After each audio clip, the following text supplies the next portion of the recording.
Never bet against Cameron.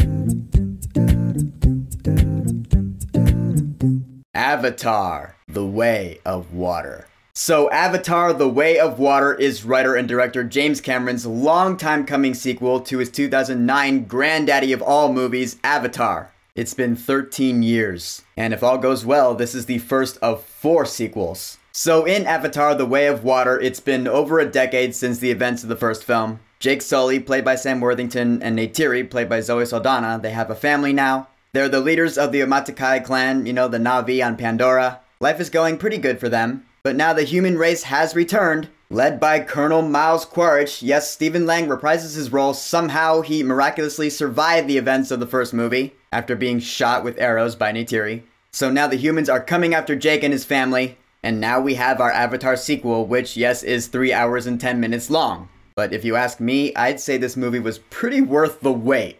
I mean, I'll get this out of the way first since it's the easiest thing to talk about with Avatar. The movie looks beautiful. Other breaking news. Water. Wet. Yeah, I know, Perry, but I mean, come on, I have to talk about it. It's like part of the point of Avatar. This is what James Cameron spent the last decade working on. He's a very innovative filmmaker. He invented new technology for this movie. This is actually the first movie to utilize motion capture in underwater scenes. Like, they actually had the actors in mocap suits in these big old water tanks. That's never been done before, and it paid off really well because the underwater scenes in this movie are just gorgeous. Quite a few times during this movie, I was looking like this, because I saw it in IMAX 3D, which is really the way James Cameron intends us to see this movie. But there's a reason for that. I mean, money, but also just look at it. It's worth the money. I know that's saying a lot because IMAX 3D tickets are super expensive. I know that and I get that, but this is worth it. It's a 3-hour movie, so you get your money's worth. The CG is incredible. I'm pretty sure this is gonna win all the awards for best visual effects. It's a shoo-in, really. It's almost unfair. Seeing this movie on the big screen, you really do feel like you are on another planet for 3 hours. It's amazing. Now, all that being said, how are the characters? Well, I'll say it's interesting to see the main characters from the last movie now. Jake Sully and Neytiri, not only are they leaders of a whole clan of people, but they're parents as well. So really, the whole fate and direction of the Umatkai clan, it's all on them. Everyone is looking to them, and so to see them hashing out discussions as to what to do now that the humans have returned, it's a lot of pressure, you know? And especially with Jake in particular, there are some calls he has to make where he's like, I gotta make the tough choice. He has to decide what kind of father he wants to be, what kind of leader he wants to be. It was a fascinating dynamic with him.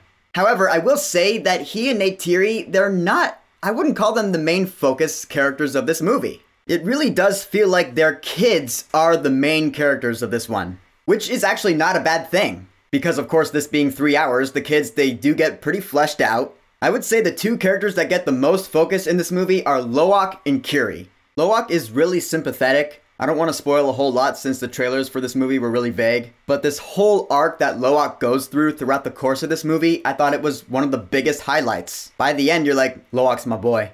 And then there's Kiri, who I would say is the most interesting character in the whole thing, because she's played by Sigourney Weaver, who we remember as Grace Augustine, who died in the first movie. So the fact that Kiri is played by Sigourney Weaver, that is relevant. Again, I'm not going to spoil how or why, but it does make for a lot of intrigue, which is great. In fact, that got a lot of points from me because it really piqued my interest. I was like, why does she sound like Sigourney Weaver? What is the connection here? Well done, Cameron. I mean, I know that he couldn't resist having Sigourney Weaver in his movie because they collaborate all the time. I'm just saying, though, it was done pretty well. Lastly, I gotta talk about Quaritch. Yeah, he's back. And at first I was like, alright, so they're bringing back the villain from the first movie. I'm not sure how I feel about that. Couldn't they do something different? Well, this movie does do something different with Quaritch. He's in an avatar body now. And his whole campaign against Jake Sully, we get it. All I'm really saying is that for being one of my favorite characters in the first movie, he's not one of my favorite characters in this one. But it's not because I didn't like him. It's because there are a lot of other things going on here that are more interesting in my opinion.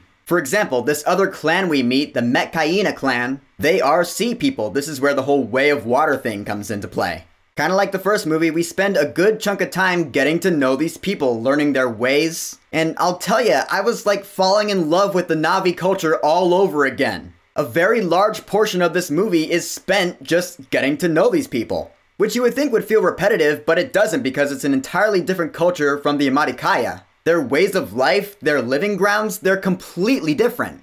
And myself being a sucker for ocean and marine life, you know I have a soft spot for it. I really was in awe. Seriously, like I said.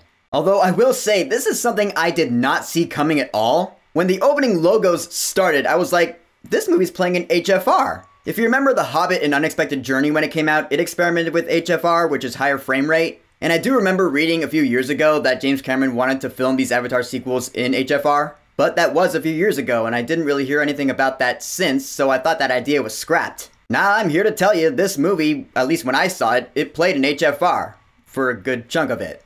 Although the weird thing about it is that it would switch. It constantly switched between HFR and normal 24 frames per second. Like even during scenes. One shot would be HFR, the next shot would be regular, and back and forth and back and forth. I was like, this is kind of jarring a little bit. I did get used to it, because I had enough time to get used to it, because it's a 3-hour movie. And I won't deny, seeing some of these big landscape shots with HFR, IMAX, 3D, all the bells and whistles, it's awesome. There's really nothing like it. It's something you just have to experience. I can't actually describe it to you. I can't really put it into words. I can use all the adjectives I want, but really it is indescribable. You just gotta see it for yourself. Now, the $2 billion question, of course, is how is the story? Because that's what the first Avatar movie gets shit for. The story in Avatar: The Way of Water is pretty good.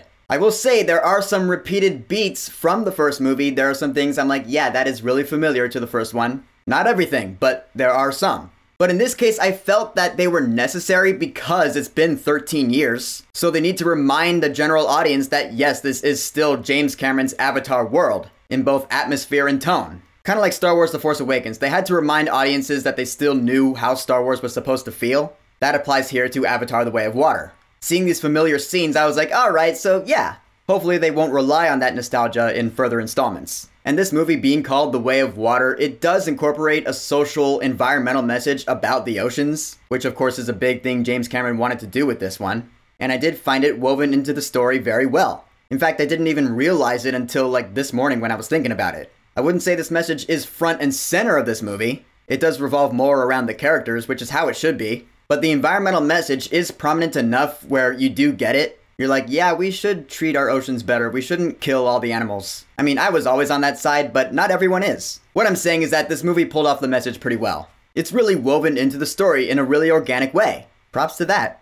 And finally, I have got to talk about this score. Now, we all know that the late great James Horner, who composed the score for the first movie, he passed away. So the score for these sequels, or at least this one, is written by Simon Franklin, who was a collaborator with James Horner. And God, this movie should get nominated for Best Original Score because it is so beautiful. The score is gorgeous, and yes, thankfully it does bring back that theme from the first movie. In fact, it brings back most of the themes from the first movie. That's another thing that makes this movie really feel like Avatar. No shit. But then, of course, there are new themes. The whole Metkayina clan, they have new themes. These underwater exploration scenes, the music during them is just the most beautiful thing you've ever heard in your life. I mean, I can't think of other scores that are just as beautiful. But you know what I'm saying, it's great. The strings, the horns, the choir. I got this soundtrack, I'm gonna be listening to it.